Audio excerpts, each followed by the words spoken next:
गरीब परिवार के घर आई 9 देवियां। सविता हाथ सिलाई मशीन पर कपड़े सिल रही थी। पुरानी होने की वजह से सिलाई मशीन जोर जोर से खटखट की आवाज कर रही थी। हे माता रानी, ये सिलाई मशीन कितनी आवाज कर रही है, ठीक से कपड़े भी सिल नहीं पाते। अरे शाम हो गई, मुझे तो ज्योति बाती भी करनी है। जल्दी से झाड़ू लगा लेती हूँ, इससे पहले कि सूरज डूबे। सविता जल्दी से पूरी झोपड़ी में झाड़ू लगाकर तख्त पर सजी हुई माँ दुर्गे की मूर्ति के पास ज्योति जलाती है। पूरा परिवार आरती में शामिल होता है। अम्बे तू है जगदम्बे काली, जय दुर्गे खप्पर वाली, तेरे ही गुण गाई भारती ओ मैया, हम सब उतारी तेरी आरती। जय माँ दुर्गे, जय माँ दुर्गे। माँ जी, बाबूजी, आरती लीजिए। जय माँ दुर्गा। तभी सविता की नन्ही सी 6 साल की बेटी वैष्णवी हाथ फैलाकर प्रसाद मांगती है। माँ प्रसाद दो ना मुझे। मेरी बिटिया रानी को प्रसाद चाहिए। अच्छा ये लो।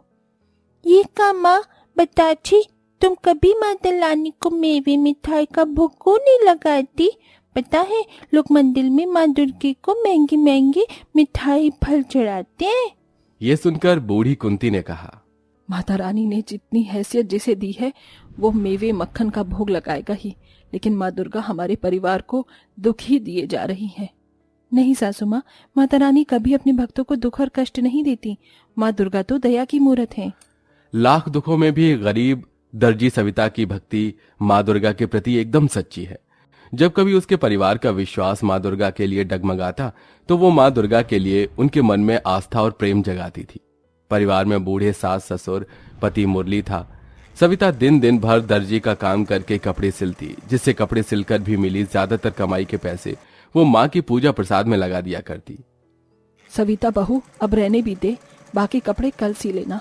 तेरा देह नहीं थकता क्या? ये सवेरे की लगी है कपड़े सिलने को। माँ जी आप सो जाइए, अभी मुरली भी नहीं आए, उन्हें खाना खिलाना है। तभी मुरली थका हारा काम से घर आता है। अजी आ गए आप? हाथ मुंह धो लीजिए, मैं खाना लगाती हूँ। ठीक है सविता। ये लो जी, सब्जी तो थी ही नहीं, चटनी पीसी है, रोटी बनाई है, खा लो। जो भी है बहुत है सविता, लाओ दो। बढ़िया बना है सविता चटनी रोटी। सुनो जी, मालिक ने पैसे दिए क्या? कल से नवरात्रि शुरू है, घर में कलश रखना है। नहीं सविता, मालिक ने 1 रुपया नहीं दिया। इसी आस में दिन भर चिलचिलाती धूप में काम किया, ईंट बालू ढोया। ये सुनकर सविता चिंता में आ जाती है। उस वक्त तो सविता अपने पति मुरली के सामने चिंता नहीं जताती, लेकिन सबके सो जाने के बाद माँ दुर्गा की मूर्ति के आगे आंसू बहाती है। हे दुर्गा मैया, ये गरीब दुखियारी दर्जी बहू किस तरह से कन्या पूजन करेगी और कैसे कलश बिठाएगी? क्या इस बार तो मेरे गरीब घर परिवार में नहीं आओगी? सविता किसी दूध छुड़ाए बच्चे की तरह बिलख बिलख कर सो जाती है। तभी सुबह के 6 बजे ही कोई उसका द्वार खटखटाता है। इतनी सुबह कौन होगा? सविता, ओ सविता, अरे दरवाजा खोलो। अरे ओ दर्जी सविता, दरवाजा खोलो। अरे मंदा जी, आप इतनी भोर को? हाँ, वो तुमने मेरे कपड़े सिले थे ना, तो उसके पैसे देने थे, वही देने आई हूँ, ये लो।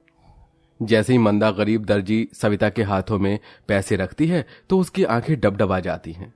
बहुत बहुत धन्यवाद मंदा जी, धन्यवाद मैया, अब मैं इन पैसों से कलश बिठा पाऊंगी। सविता बाजार से मिट्टी के कलश, जौ, नारियल, चुनरी, फूल, प्रसाद लेती है। हे भगवान, सारे पैसे तो इन सब सामान में खर्च हो गए। मैया जी की नई मूर्ति और जोड़ी के लिए पैसे बचे ही नहीं। सविता व्यथित मन से सामान लेकर घर चली आई, जहां पूरा परिवार निर्जला नवरात्रि व्रत किए था। बहू सामान ले आई, चलो अब जल्दी से कलश स्थापना कर लेते हैं। मगर मूर्ति कहाँ है? माँ जी पैसे नहीं बचे। सविता अपने आंगन की मिट्टी से माँ दुर्गे की मूर्ति बनाती है, जिसके बाद पूरा परिवार कलश स्थापना करके 9 दिनों का नवरात्रि व्रत आरंभ करता है। पैरों का लाचार बूढ़ा जगमोहन बरसते आंसुओं की बौछार से विनती करता है, हे मैया, इस नवरात्रि के 9 दिन तक हमारे परिवार पर दया कृपा करना माँ। मैया जी, इस नवरात्रि में मेरे परिवार की गरीबी दुख दरिद्रता दूर करना। हे माता रानी, इन नवरात्रि के 9 दिन मुझे अपने 9 रूपों के दर्शन दिखाना माँ, यही इस गरीब भक्त की इच्छा है। जहां पूरा परिवार सुख समृद्धि की कामना करता है तो वहीं गरीब दर्जी सविता 9 देवी के दर्शन की इच्छा मांगती है। और इसके बाद ही वो भूखे प्यासे कपड़े सिलने में लग जाती है। देखते देखते शाम ढल जाती है और व्रत तोड़ने का समय हो जाता है। माँ, शाम हो गई, आप जल्दी से हमारे लिए कुछ बना दो ना। कब तक कपड़ी अच्छी होगी? तुम्हें भूख नहीं लगी का? बस बना रही हूँ बिटिया। कपड़े सिलना छोड़कर सविता सिलाई मशीन से उठकर रसोई में आती है और राशन के खाली पड़ी डिब्बे को देखकर दुख में आ जाती है। हे माता रानी, घर में तो जरा सा भी कुछ नहीं है। मेरा तो नवरात्रि व्रत जैसे तैसे कट जाएगा, लेकिन माँ जी बाबूजी बूढ़े हो चले हैं, उन्हें खाने के लिए कुछ तो देना ही चाहिए। जरा सा आटा पड़ा है, इसी का हलवा बना देती हूँ। सविता जल्दी से थोड़े आटे से ही हलवा बनाकर भोग लगाने के बाद अपने सास ससुर बेटी और पति को परोस देती है। ये लीजिए माँ जी बाबूजी, ज्यादा कुछ बनने को था ही नहीं, हलवा बनाया है, खा लीजिए। अरे सविता, तुम भी तो खा लो। नहीं जी, आप सब खाइए, जरा सा तो है हलवा।